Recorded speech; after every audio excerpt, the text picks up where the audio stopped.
Fala galera, professor Juarez para mais uma aula de geografia. E a gente vai começar a partezinha nova, né, falando de globalização. Olha que coisa interessante, né? A gente escuta a todo momento globalização para cá, globalização para lá. Mas o que é isso? O que define esse processo? Como é que ele acontece? De onde ele vem? Tá? Vamos tentar descobrir um pouquinho de cada aspecto da globalização e vamos desenvolvendo isso em cada aula. Hoje a gente vai falar um pouquinho mais do critério econômico, tá, desse processo. Olha aí, galera, mas o que é globalização, né? Muita gente fala de aldeia global, de uma existência integrada e tudo mais. E a gente vai falar realmente disso, de uma integração, né, cada vez maior de relações socioespaciais, de relações econômicas, de relações de trocas culturais, em uma escala que é mundial. Beleza? Então o mundo ele passa a ficar cada vez mais integrado.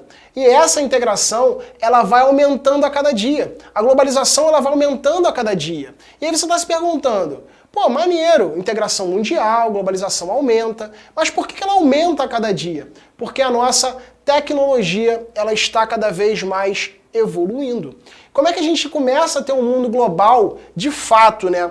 Quando a gente pode falar assim, ó, o mundo é integrado, o mundo é globalizado. Quando a gente passou a ter duas mudanças tecnológicas primordiais. Quais são essas mudanças? Primeiro, a gente vai ter uma mudança na comunicação. Hoje a comunicação ela é muito mais direta, ela é muito mais expressa. Eu tô falando aqui com vocês, ó. Eu tô no computador, YouTube. Vocês estão assistindo minha aula em casa, de boa. Essa é uma comunicação mais expressa. A gente pode falar, por exemplo, do WhatsApp, das trocas das redes sociais, todas acontecendo em tempo real, beleza? Isso aproxima os lugares. Tranquilo? A comunicação, então, evoluiu demais. Imagina, antigamente, tu mandar uma carta para alguém, um pombo correio. Cara, demorava demais para ter uma resposta. Outra coisa é o transporte. O transporte não só das coisas, né? O transporte não só das mercadorias, mas o transporte também que envolve o quê? A gente. Hoje, o nosso transporte, a nossa circulação pelo globo, ela é muito mais rápida, ela é muito mais dinâmica, ela é muito mais fácil, porque a nossa tecnologia de transporte evoluiu de uma maneira absurda. Tranquilo? Por exemplo, gente, antigamente demorava demais quando os portugueses saíam lá da metrópole e vinham para a colônia. Demorava muito para acontecer esse processo, cerca de 3 meses de viagem. Hoje, se você pegar um avião daqui do Brasil para a Europa, hoje não pode, né, que a gente está impedido de entrar em tudo que é lugar do mundo. Mas se pegar um avião daqui do Brasil para a Europa, você vai fazer esse processo em 10 horas, 12 horas talvez. Muito rápido comparado ao passado que a gente tem. E isso é por conta de uma mudança tecnológica. Então o que acontece com o mundo? O mundo, ele diminui.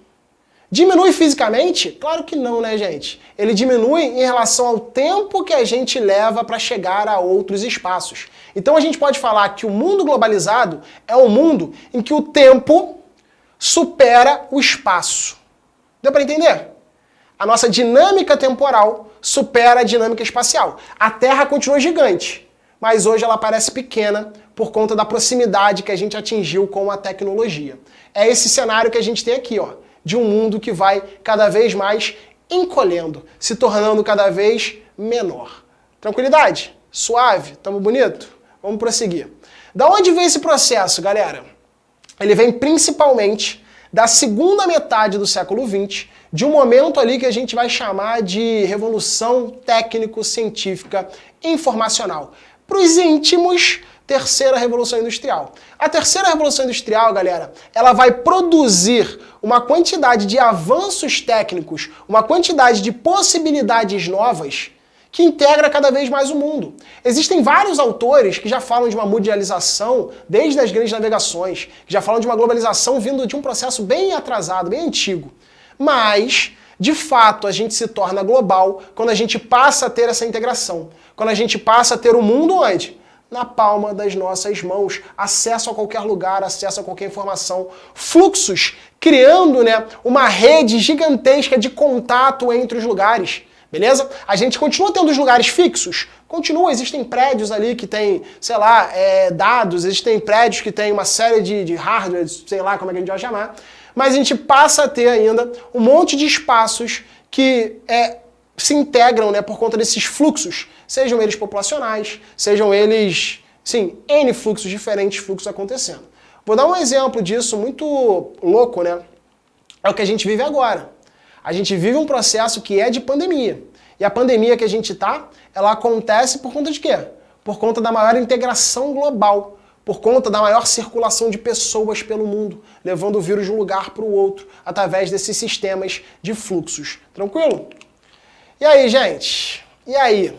Aí você deve estar se perguntando assim, nossa, que coisa, né? Então a globalização é uma parada muito igual. A globalização, ela atinge todos os lugares da mesma maneira. Achou errado. Achou errado por quê? Porque a gente vai ter uma série de lugares que são integrados globalmente? São, mas não são integrados da mesma maneira. Eles são integrados de um modo desigual. O grande professor brasileiro, Milton Santos, ele falava sobre uma perversidade dessa globalização. E qual é essa perversidade? É que alguns lugares são muito integrados, como um todo, outros são menos integrados e eles são explorados por essa menor integração. Se aproveitam desses espaços pela menor integração. Então, quando a gente vê aqui, mundo, investimento e pesquisa. Galera, onde é que está o principal investimento? Onde é que acontecem mais pesquisas no mundo? Aqui, ó, na parte mais ao norte, na parte que nós temos os principais países, os mais ricos, os mais desenvolvidos. Onde acontece menos pesquisa, menos desenvolvimento? No espaço no sul, nos espaços mais empobrecidos, nos espaços mais explorados, beleza? Então é legal da gente entender essa relação de como isso é diferente no mundo. A gente vai falar um pouco mais disso, né, dessa desigualdade, um pouquinho pro final, tá?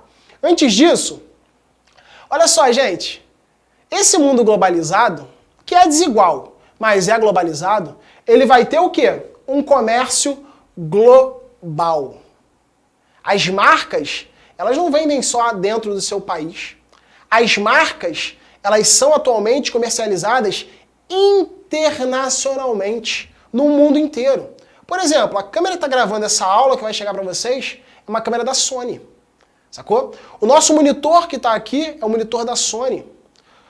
O computador que eu estou utilizando é o computador Lenovo. O meu aparelho é Xiaomi. Você tem várias marcas que não são brasileiras, mas que são vendidas aqui e são vendidas em todos os lugares do mundo. A gente consome, por exemplo, inúmeras marcas que são globais. E esse comércio global, ele vai trazer para a gente uma característica bem interessante, que é da expansão das transnacionais. Você vai falar, meu Deus, Juarez, que nome é esse? O que é isso? Transnacionais são as empresas, tá? Sejam elas industriais, sejam elas de serviços, sejam elas de comércio, que atuam em nível global. A Nike é uma transnacional? É. A Adidas é uma transnacional? É. O Google é uma transnacional? É. Sei lá, o McDonald's é uma transnacional? É. Todas essas empresas, elas não atuam só no seu país, só no seu espaço, elas atuam globalmente e elas geram lucros de trilhões de dólares. Lucros de empresas transnacionais, às vezes, são maiores do que PIBs de determinados países. Olha que doideira, né? Como essas empresas são gigantescas, como elas são muito volumosas, tá bom? E uma coisa legal que a gente tem aqui é que a produção global dessas empresas, ela foi dispersa, né? Ela não acontece mais só nos países centrais. Hoje, os países periféricos, por exemplo, eles vão também ter essa empresa instalada, essa empresa produzindo, porque no final das contas, os custos, eles são menores dentro desses espaços, tá bom? Por exemplo, né? Sabia que a Nike não tem nenhuma fábrica? Não, não tem. A Nike produz de forma terceirizada, né? Ela contrata outras empresas, por exemplo, na China, no Brasil, no Vietnã, na Indonésia, para produzir os tênis dela, para produzir as roupas dela, para vender isso numa escala global. Porque tem navio, né, galera? O navio consegue carregar isso para tudo que é lugar do planeta, tá bom? Então, ó, a terceirização é um processo muito comum dentro dessas transnacionais, tá? Para quê? Para controlar o mercado através de monopólios, quando você tem uma empresa dominando um setor, ou de oligopólios, quando você tem algumas poucas empresas, 3, 4, 5, dominando determinado setor em uma escala que é transnacional, numa escala que é internacional. Beleza? Por exemplo aqui, olha só, 10 maiores empresas transnacionais por lucro. Meu irmão, dá uma ligada. Apple, Estados Unidos. British American Tobacco, do Reino Unido. Você tem, eu não sei falar esses nomes não, gente, Estados Unidos. Aí você tem a outra aqui, ó, chinesa. Coreia do Sul, chinesa. Estados Unidos, chinesa. Ou seja, as grandes empresas transnacionais são de espaços que produzem o quê? Tecnologia aqui. Quem está dominando? China. E quem está dominando? Estados Unidos. Então, todas essas empresas aí transnacionais, as principais pelo menos, são de grandes lugares, produtores de tecnologia e que fazem muito investimento em desenvolvimento e em pesquisa. Tá certo? Vamos para o finalzinho aqui, gente? Olha o finalzinho aqui pra gente. Desigualdade, né? Como eu estava falando. A perversidade da globalização. Então existe uma desigualdade entre os países. E essa desigualdade entre os países, ela vai estar diretamente ligada às questões econômicas, às questões tecnológicas, sociais, gerando uma grande massa de pobreza pelo mundo. Tem muita gente pobre no mundo. São bilhões de pessoas que não ganham nem $1 por dia, galera. Nem $1 por dia. Ou seja, é uma economia muito problemática que acaba gerando muita pobreza pelo mundo por conta da desigualdade. É o que a gente vê aqui. Olha só essa chargezinha que eu coloquei para vocês, né? O espaço de grana, de concentração, e o espaço de pobreza. O meu iPhone está tocando, o meu iPhone está tocando, sacou? A gente vai ter essa ambiguidade aí dentro desse processo, tá? Por que isso acontece? Dá uma acompanhada aqui nos fluxos principais comerciais. Gente, olha onde é que os fluxos comerciais principais acontecem. Dá uma ligada aqui. Uma parte da Ásia, China e Japão principalmente. Europa, né? Alemanha, Reino Unido, França. A gente tem aqui América do Norte, Estados Unidos, Canadá. E o fluxo aí, ó, concentradíssimo nos principais lugares do planeta. Como é que é o fluxo da periferia? É um fluxo muito mais reduzido. É um fluxo muito menor. O que mostra que os lugares centrais acumulam muito e que os lugares periféricos acumulam pouco. Então a gente tem riqueza em um espaço, pobreza no outro. De boa? Tranquilo? Então é isso, meu povo. Por hoje é só, tá? Qualquer dúvida me procura, fala comigo, a gente vai resolver, tá bom? Na próxima aula a gente continua esse tema. Beijo, beijo, tchau, tchau e até a próxima.